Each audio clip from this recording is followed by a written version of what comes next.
Hello दोस्तों, the great dialogues में आपका स्वागत है। मैं हर्षल घटवाई।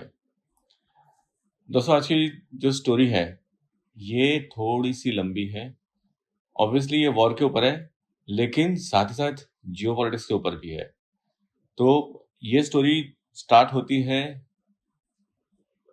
ईरान से, फिर चाइना में जाती है, फिर वो टच करती है यूएस को, और बाद में ये स्टोरी टच करती है ब्रिक्स को भी। जी हाँ, ब्रिक्स के ऊपर हमने पहले भी बात की थी, एक रनिंग रेफरेंस आपको दिया था। तो अल जजीरा से हमने ये स्टोरी ली है, Araghchi in Beijing, how China could shape the direction of the US Iran war. ये एक्चुअली जो क्वेश्चन है उसमें ही आंसर है। और ये वॉर को जितना डायरेक्शन चाइना दे रहा है उतना कोई नहीं दे रहा है, मतलब ईरान की तरफ से। और जितना ईरान को डायरेक्शन मिलेगा उतना ही ये वॉर लंबी खींची जाएगी और इसके जियोपॉलिटिक्स मायने भी चेंज होते रहेंगे।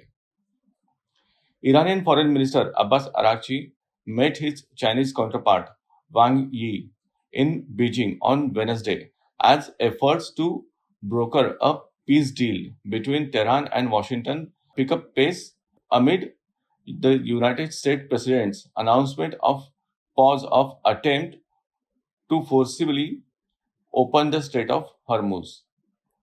तो जो अभी सीज फायर है उसको लेके, फिर बाद में स्टेट ऑफ हॉर्मुज उसको ओपन करने के रिलेटेड ये मीटिंग की गई है। जैसे आप जानते हैं कि फॉरेन मिनिस्टर है ईरान के अब्बास अराक्ची, ये इसके पहले पुतिन को मिले थे, फिर बाद में अभी चाइना गए हैं। और इसके पहले जो ईरान के प्रेसिडेंट है उन्होंने भारत के जो प्राइम मिनिस्टर है नरेंद्र मोदी, इनसे भी बात की थी। तो इसके मायने हम आगे देखेंगे क्या क्या होते हैं। The visit and its timing underscore what analysts say are China's significant stake in the US-Iran war and the role Beijing could play in influencing the direction of the conflict. तो ये जो विजिट है बहुत ज़्यादा important है। China और US की Iran के ऊपर डेफिनेटली बात होगी। शायद तक कि लेबनान के ऊपर ना हो, क्योंकि चाइना का लेबनान के साथ में कोई रिलेशन नहीं है। हाँ, लेकिन चाइना का ईरान के साथ में है। वो रिलेशन कितना गहरा है वो हम आगे भी देखेंगे,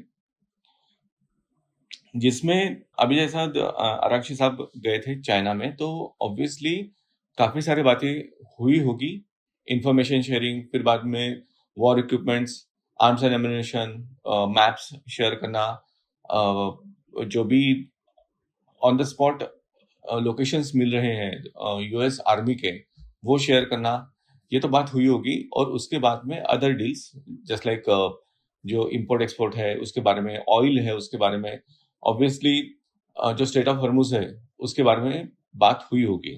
we believe that comprehensive ceasefire brook no delay, a resumption of the hostilities is inevitable and presenting the negotiations is particularly important. वांग, ये जो फॉरेन मिनिस्टर है के डिपार्टमेंट से वैंग, मतलब जो काउंटर पार्टी कह सकते हैं ईरान के लिए, तो उन्होंने कहा है कि सीज फायर के ऊपर बात होनी चाहिए, उसके ऊपर डिले नहीं होना चाहिए। फिर जो डिले हो रहा है वो एडवाइजेबल नहीं है, वो नहीं होना चाहिए। ऑब्वियसली हमें पता है कि चाइना भी इससे डायरेक्टली अफेक्ट होता है। बाकी कंट्रीज तो होती ही है, लेकिन चाइना भी होता है, क्योंकि जितना ऑयल ईरान एक्सपोर्ट करता है उसका 90% तो चाइना ही परचेस करता है। तो चाइना की जितनी भूख है उतना उसको खाना मिलना चाहिए। The visit become a week before Trump is due to Chinese president Xi Jinping in Beijing on May 14th and 15th। 14 और 15 मई को जो यूएस प्रेसिडेंट है डोनाल्ड ट्रंप, वो सी जिनपिंग से, मतलब चाइना के प्रेसिडेंट है, उनसे मिलने वाले हैं। Earlier US secretary of state Marco Rubio urged China to press Iran to ease its blockade of Strait of Hormuz. इसके पहले भी जो मार्को रूबियो स्टेट के सेक्रेटरी है, उन्होंने बात की थी चाइना से कि वो ईरान से बात करे कि जो स्टेट ऑफ हॉर्मुज को उन्हें रोक के रखा है वो थोड़ा सा ईज करे, मतलब उसको रिलीज करे, उसके ऊपर ज्यादा प्रेशर ना दे। US also filing an economic downturn, including the rising domestic fuel price ahead of the midterm election. Analysts say the shared interest between the two global powers in reopening the Strait of Hormuz and securing the ceasefire create peace of Beijing to play crucial diplomatic role in any peace deal. अभी US को ये अच्छे से पता है कि China का इसमें डायरेक्ट रोल है। अगर चाइना कहेगा तो ईरान जो है वो मानेगा और स्टेट ऑफ हॉर्मुज को वो ओपन करेगा।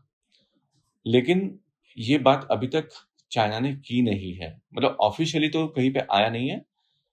ऑब्वियसली करेगा भी तो खुद के बेनिफिट के लिए करेगा या फिर खुद के शिप निकालने के लिए करेगा। और इसमें जो सबसे ज्यादा लॉस हो रहा है वो यूएस का भी हो रहा है, क्योंकि यूएस में भी जो फ्यूल प्राइसेस है वो काफी बढ़ रहे हैं। उसके साथ साथ जो दूसरे प्राइसेस आते हैं, मतलब फूड प्राइसेस है, बाकी कम्युनिटी प्राइसेस है, वो भी अभी धीरे धीरे बढ़ना चालू हो गया है। और ऐसे टाइम पे ये सब चीज हो रही है जब मिड टर्म इलेक्शन आने वाले नवंबर में, और मिड टर्म इलेक्शन ज्यादा दूर नहीं है। आज हम मई में खड़े हैं और नवंबर में इलेक्शंस है, मतलब हार्डली 5 to 6 मंथ्स अभी बाकी है। तो जैसे हमने ये स्टोरी देखी तो इसमें क्लियरली मेंशन किया गया है कि ये काफी ज्यादा डिफिकल्ट डील है, काफी ज्यादा डिफिकल्ट सिचुएशन है, चाइना के लिए भी है। ऐसा नहीं कि सिर्फ यूएस के लिए, चाइना के लिए भी है। During Wednesday meeting, Wang again confirm US and Israel military action against Iran as illegitimate, according to Iran's semi-official Tasmeen news agency. अब ये तस्मीन न्यूज एजेंसी ने कहा है कि चाइना ने कंडेम किया है कि जो ईरान के ऊपर इजराइल ने और यूएस ने अटैक किया है मिलके, उसको कंडेम किया है। China also criticise the killing of the Iranian supreme leader Ayatollah Ali Khamenei as a dangerous escalation that risk returning international politics to the law of jungle। मतलब चाइना ने जो कहा है बहुत एक स्ट्रॉन्ग मैसेज दिया है यूएस को कि आप जो कर रहे हो वो प्रॉपर नहीं है। आपने एक तो ईरान के ऊपर अटैक किया, बाद में जो उनकी जो लीडरशिप है वो पूरे लीडरशिप को उन्होंने खत्म कर दिया on the very first day of the war. 20th फरवरी को ये हुआ था। Alongside Russia, Beijing also vetoed efforts at United Nations Security Council to condemn Iran's action in Strait of Hormuz। अब स्टेट ऑफ हॉर्मुज में जो Iran ने किया है उसको भी कंडेम किया है चाइना और रशिया ने। तो ऐसा अभी तक का ये सिनेरियो है। सी द इसमें सबसे ज्यादा जो बेनिफिट है वो चाइना को मिल रहा है, क्योंकि सबको पता है कि चाइना ही अभी ऐसा एक कंट्री है जो ये वॉर को डायरेक्टली रोक सकता है। इसलिए नहीं क्योंकि चाइना डिप्लोमेटिकली बहुत स्ट्रांग है, इसलिए क्योंकि चाइना जो ईरान है इसको फंड करता है, वॉर में फंड करता है, फिर बाद में ऑयल परचेस करता है, ताकि चाइना ईरान को भी एक पिट्टू बना सके। पिट्टू मतलब उसका एक अलायंस हो गया कि अभी मैंने इसके ऊपर एहसान कर दिया तो मेरे साथ में ये रहेगा हमेशा के लिए। अभी सबसे बड़ा क्वेश्चन है कि what does Iran want from China. अगर ये देखा जाए तो डेफिनेटली एक पॉलिटिकल सपोर्ट डिमांड करेगा, फिर बाद में ऑयल परचेस डील्स, फिर बाद में वेपन्स, इंफॉर्मेशन शेयरिंग, ये सब लगेगा ईरान को। ईरान को जैसे हमें पता है कि 1979 से पूरा ईरान के ऊपर सारे सैंक्शंस लग चुके थे, तो इसके वजह से ईरान टेक्नोलॉजी में काफी पीछे है। मिसाइल्स, ड्रोन्स, ये सब है उनके पास में, लेकिन जो टेक्नोलॉजी चाहिए वो मिल नहीं रही है, क्योंकि उसके लिए परचेस करना पड़ेगा। परचेस करने के लिए डॉलर एक्सचेंज होगा या फिर कोई दूसरी करेंसी एक्सचेंज होगी, लेकिन ये सब करने के लिए सैंक्शंस हटने चाहिए। China remains Tehran's most important economic lifeline after US sanctions left Iran deeply dependent on Chinese trade and investment। तो ईरान के लिए दूसरा कोई पार्टनर है नहीं, ईरान के लिए सिर्फ चाइना है, क्योंकि चाइना युआन में भी ट्रांजैक्शन करता है ईरान के साथ में। China buys the vast majority of Iran's oil exports, often at the discounted price, while Iran revenue are largely channelized into purchasing Chinese goods and services. That dependence has only deepened since the two countries signed a 25-year strategic partnership agreement in 2021, covering infrastructure, trade and security corporation. अभी Iran के पास में दूसरा कोई है नहीं कि जो help कर सके। तो ऑब्वियसली चाइना है, चाइना के साथ वो गुड्स एंड सर्विसेज परचेज करता है in the exchange of oil, या फिर युआन में ट्रांजेक्शन करता है, तो पेमेंट भी युआन में ही जो ईरान है वो चाइना को करता है। तो ये ट्रांजेक्शन ऐसे चलते हैं। और 2021 में 25 साल का एक एग्रीमेंट हुआ है, जो हुआ है इंफ्रास्ट्रक्चर के लिए, फिर बाद में ट्रेड और सिक्योरिटी कॉर्पोरेशन के लिए। मतलब जो इम्पोर्टेंट एक सर्वाइवल पार्ट रहता है किसी भी कंट्री के लिए, वो सब कुछ अभी चाइना कर रहा है ईरान में। The Iranian foreign minister is possibly in Beijing to seek clarity from Beijing and reassurance that if they do choose to open the strait, Beijing will perhaps continue to support diplomatically and continue to support it at the United Nations. जैसे हमें पता है कि China जो है वो एक veto power country है और यूएन में उसका एक अलग स्थान है, एक अलग इम्पोर्टेंस है, एक परमानेंट सीट है उसकी। तो ईरान चाहेगा चाइना हमेशा ईरान को सपोर्ट करे यूएन में। Tehran would likely need Chinese backing at UN to block any additional sanction linked to Strait of Hormuz. जैसा मैंने कहा था कि sanctions को चाइना ब्लॉक कर सकता है with the power of veto. Iranian officials are also believed to seeking reassurance over the position Beijing will take during Xi's talk with Trump next week. Xi Jinping जब Trump से मिलेंगे तब इस point के ऊपर बात करेंगे कि मतलब ईरान का जो अभी का स्ट्रक्चर है उसके बारे में, फिर बाद में स्ट्रेट ऑफ हॉर्मुज हो गया, नए सैंक्शंस हो गए, नए अटैक्स हो गए, एग्रेशंस हो गए, ये सब के बारे में चाइना बात करेगा। ये ईरान का एक्सपेक्टेशन है या फिर उसकी विश है, ये भी कह सकते हैं। What does China want from Iran? अभी चाइना को ईरान से क्या चाहिए? ऑयल तो हमें पता ही है। फिर बाद में और क्या चाहिए कि चाइना रेडी है ईरान की हेल्प करने के लिए। ऑब्वियसली ये चीज़ें जो है, जो हमने लास्ट डिस्कस किया था कि ईरान को क्या चाहिए और चाइना को क्या चाहिए, जो हम अभी डिस्कस करने वाले हैं, ये कहीं पे भी डिस्कस नहीं हुआ है, सामने ऑफिशियली नहीं आया है, ये एक एनालिसिस है। One of the Chinese core interest is stability in the region and favourable condition for the economy that continues to grow faster than many of its western counterparts. तो चाइना का जो main motto है कि जो reason है, मतलब पाकिस्तान हो गया फॉर दैट मैटर, फिर बाद में वहां से लेके मिडल ईस्ट तक, जिसको हम वेस्ट एशिया कहते हैं, वहां तक का पूरा पीस रहे, क्योंकि एनर्जी का सोर्स है वो। पाकिस्तान नहीं, लेकिन ईरान से आगे में पूरा जो है वो एनर्जी का सोर्स है, तो वो पूरा एरिया जो है वो शांत रहे, पीसफुल रहे, ताकि एनर्जी जो फ्लो हो रही है वहां से ट्रांसपोर्ट होती है वो इजीली होती रहे। Beijing is therefore expected to push the Tehran towards the keeping the shipping routes open and returning to negotiations.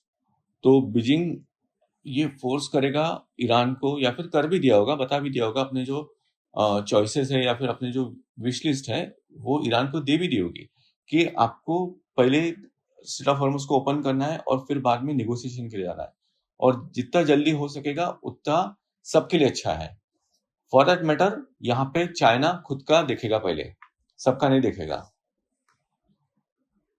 Eight the same time China sees Iran as a important regional counterweight to US influence in the Middle East and does not want to see the Iranian government weakened significantly. जैसा अभी का condition है कि वहां पे किसकी सत्ता है ईरान में, किसी को नहीं पता है।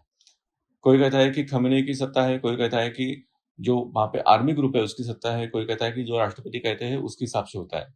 तो ऐसा कुछ भी पता नहीं चल रहा है कि किसकी सत्ता है वहाँ पे। अगर स्टेबल गवर्नमेंट रहेगी तो जो डेवलपमेंट है वो अच्छे से होगा, काम जो करना है आगे में जाके वो अच्छे से होगा और चाइना को अच्छे से सपोर्ट मिलेगा, क्योंकि चाइना के लिए ईरान इसलिए भी इम्पोर्टेंट है क्योंकि चाइना एक मेजर रोल प्ले करता है ऑयल एक्सपोर्ट में, और जो ओपेक कंट्रीज है उसमें भी। चाइना के साथ अगर ईरान रहता है तो जो वेस्ट एशिया है इसके ऊपर अच्छे से कंट्रोल रखा जाएगा, क्योंकि चाइना सपोर्ट करेगा ईरान को, ईरान सपोर्ट करेगा इराक को, ईरान सपोर्ट करेगा हिजबुल्ला, हमास, फिर बाद में हूती। ये जो ऑर्गेनाइजेशंस है, इनको अच्छे से सपोर्ट करेगा ईरान। और ये जो उनके काउंटर पार्ट है या फिर अलाइज भी बोल सकते हैं, इनके थ्रू जो वेस्ट एशिया है इसके ऊपर चाइना इनडायरेक्टली अपना हक या फिर अपना कंट्रोल रखेगा। Iran also provides strategic benefit for China beyond the energy. Tehran has increasingly promoted the use of Chinese yuan in oil transactions, supporting Beijing's border efforts to expand the currency's international role amid US dollar hegemony. जैसा हम अभी देखते हैं कि US की hegemony काफी countries को तोड़नी है। जो यूएसडी है इसकी हेजेमनी काफी कंट्रीज को तोड़नी है, जिसमें भारत भी है। भारत भी चाहता है कि हमारे जो ट्रांजैक्शन है मैक्सिमम आईएनआर में हो, या फिर जो भी कंट्री के साथ में कर रहा है वो कंट्री के करेंसी के साथ में हो। साथ ही साथ यूएस अपनी हेजेमनी छोड़ना नहीं चाहता है। फिर बाद में रशिया भी तैयार है, चाइना भी तैयार है। चाइना इसीलिए ईरान से ऑयल परचेस कर रहा है ताकि जो ऑयल की जो प्राइस है या फिर कॉस्ट है वो युआन में पे हो सके। तो सोचो आप, सपोज 100% जो ऑयल यूएसडी में होता है उसमें से 10% भी अगर निकल जाता है, 10% ऑयल भी अगर चाइना लेता है युआन में, तो यूएस को इसका इफेक्ट होगा। तो ये चीजें चाइना डेफिनेटली करना चाहेगा, करता है और करता रहेगा। दोस्तों, हम अभी नेक्स्ट स्टोरी की तरफ जाते हैं, जो एक काफी इंपॉर्टेंट पॉइंट है आज की डेट में। Has US accepted Iran's demand to settle Hormuz first nuclear later. Iran ने शायद तक के डायरेक्टली इनडायरेक्टली कुछ कम्युनिकेशन सेंड किया होगा यूएस को कि आप पहले हर्मुज के ऊपर बात करो, फिर बाद में न्यूक्लियर के ऊपर बात करो। और यूएस उसके लिए भी तैयार हो जाएगा, क्योंकि यूएस को बहुत जल्दी है। डोनाल्ड ट्रम्प जो है वो बहुत ज्यादा इम्पेशेंट हो गया है, क्योंकि उसको कैसे भी करके ये वॉर को सेटल करना है। वो अपने कंट्री में कुछ भी बता देगा, जैसा भी बताता है कि हमने वॉर जीत ली है, अभी हमें सिर्फ स्टेट ऑफ हॉर्मुज को ओपन करना है। अगर वॉर जीत ली है तो फिर स्टेट ऑफ हॉर्मुज क्यों क्लोज्ड है? ये जवाब नहीं दे पा रहा है डोनाल्ड ट्रम्प, और वहां के जो लोग हैं वो डायरेक्टली नहीं पूछ रहे, जो सपोर्ट करते हैं यूएस गवर्नमेंट को, मतलब डोनाल्ड ट्रम्प को। तो यूएस गवर्नमेंट अभी बहुत ज्यादा बेचैन है इस चीज के लिए कि पहले हॉर्मुज ओपन कर दो, जो एनर्जी फ्लो है वो प्रॉपर होने दो, और फिर बाद में हम न्यूक्लियर के बारे में बात करेंगे। On Monday morning, the United States Navy began escorting commercial vehicles through the Strait of Hormuz. By Tuesday afternoon, the operation had been paused. मतलब मंडे को स्टार्ट कर दिया था ऑपरेशन कि चलो हम व्हीकल निकालना चालू करते हैं, व्हीकल मतलब वेसल्स निकालना चालू करते हैं, और फिर बाद में अभी यूएस नेवी ने वो ऑपरेशन रोक दिया है। Earlier on Tuesday, US Secretary of State Marco Rubio declared the Operation Epic Fury, the air and naval campaign launched on February 20th, was concluded. अभी ये जो इपिक फेरी ये ऑपरेशन था ये खत्म हो चुका है, और उसके जो भी अचीवमेंट्स थे या फिर टारगेट्स थे, मिलिट्री टारगेट्स थे, वो सारे अचीव कर लिए, ऐसे यूएस का कहना है। लेकिन यूएस ने अभी तक नहीं बताया है। जैसे हमने पहले भी कहा था कि यूएस ने अपने ऑब्जेक्टिव्स हमेशा चेंज किए, पहले था कि रिजिम चेंज करना है, फिर बाद में था यूरेनियम लेना है, फिर बाद में था ऑयल को कंट्रोल में लेना है, फिर बाद में बन गया हरमुज को ओपन करना है, फिर अभी बन गया है कि सब कुछ छोड़ो, पहले हरमुज करो, फिर बाद में हम न्यूक्लियर करेंगे। तो ऑब्जेक्टिव हमेशा चेंज हुए हैं। यूएस को ये नहीं पता है कि 450 केजी यूरेनियम कहाँ पे है। काफी लोग कहते हैं कि पीसेस में उसको डिवाइड कर दिया है हर अलग जगह पे। कभी कभी रशिया का भी स्टेटमेंट आ जाता है कि उनके पास में यूरेनियम सेफ है। ऑब्वियसली 450 केजी वहां पे नहीं होगा, कुछ ना कुछ पार्ट होगा वहां पे, लेकिन किसी को नहीं पता उसके बारे में। उसके बाद में ऐसे भी कहा जाता है कि ईरान में काफी सारी जगह पे यूरेनियम जो है वो डिस्ट्रीब्यूट करके रखा है। तो 40-45 ऐसे अलग अलग प्लेसेस है जहाँ पे ये यूरेनियम सेग्रीगेट करके रखा हुआ है। तो उसके बारे में किसी को भी कुछ भी न्यूज नहीं है, इंफॉर्मेशन नहीं है। जब तक यूएस यूरेनियम हाथ में नहीं लेता है, तब तक ये प्रोग्राम चलते रहेगा ईरान की तरफ से, और एक दिन ईरान न्यूक्लियर पावर बनेगा और देश के लिए नहीं तो दुनिया के लिए खतरा बनेगा। इसके रिलेटेड एक ट्वीट है जो ट्रूथ सोशल पे डाला है ट्रंप ने। Based on the request of Pakistan and other countries, the tremendous military success that we have had during the campaign against the country of Iran, and additionally the fact the government progress has been made towards the complete and final agreement with representatives of Iran। अभी इसमें जो first line है काफी ज्यादा important है। Based on the request of Pakistan and other countries. Other country में actually कोई भी नहीं है, यहाँ पे सिर्फ पाकिस्तान है, और पाकिस्तान के भी कहने पे नहीं। पाकिस्तान का नाम इसलिए लिया जा रहा है बार बार क्योंकि लोगों को दिखाया जाए कि यहाँ पे जो इंपॉर्टेंट रोल प्ले कर रहा है, या फिर हम किसकी बात सुन रहे हैं तो पाकिस्तान की बात सुन रहे हैं। और पाकिस्तान की क्यों बात सुन रहे हैं? क्योंकि पाकिस्तान मीडिएटर है और बहुत हमारे लिए इंपॉर्टेंट है। ये सब इसलिए दिखाया जा रहा है कि जब यूएस को फेलियर मिलेगा ये ऑपरेशन में, तो यूएस को एक बाप चाहिए ये पाप छुपाने के लिए, क्योंकि जो भी गलती होती है उसका कोई बाप नहीं रहता है। सक्सेस मिलेगा तो सारे जन बाप बन जाएंगे, लेकिन गलती के लिए, फेलियर के लिए कोई भी बाप नहीं बनता है। तो इन्होंने बाप ऑलरेडी डिसाइड कर लिया है, आसिम मुनीर। इसलिए पाकिस्तान पाकिस्तान पाकिस्तान हर जगह पे चालू है, और पाकिस्तानी लोगों को लगता है कि हमें बहुत ज्यादा इंपॉर्टेंस मिल रहा है, कि हम अभी डिसाइड करेंगे कि जो वर्ल्ड पॉलिटिक्स है वो कैसे जाए। खुद के पॉलिटिक्स के वांदे हैं, खुद के देश को नहीं चला पा रहे, लेकिन इनको वर्ल्ड पॉलिटिक्स की पड़ी हुई है। While the blockade will remain in full force and effect, Project Freedom, the movement of the ship through the Strait of Hormuz, इसको प्रोजेक्ट फ्रीडम कहा गया है, मतलब ऑपरेशन फ्रीडम कहा गया है। तो वो तो चलते ही रहेगा, और साथ साथ जो स्ट्रेट ऑफ हॉर्मुज को बंद किया है, मतलब जो गल्फ ऑफ ओमान है जिसको बंद किया है यूएस ने, वो वैसे ही रहेगा, लेकिन जो प्रोजेक्ट फ्रीडम है वो भी चालू रहेगा। Will be paused for a short period of time to see whether or not agreement can be finalize and signed. तो इनका कहना है कि हम जस्ट देख रहे हैं कि एग्रीमेंट हो पा रहा है कि नहीं हो पा रहा है, ये चीजें वर्कआउट हो पा रही है कि नहीं, इसलिए हमने फिलहाल ऑपरेशन फ्रीडम मतलब प्रोजेक्ट फ्रीडम को हमने पॉज किया है। इसके ऊपर शहबाज शरीफ ने एक ट्वीट लिखा है।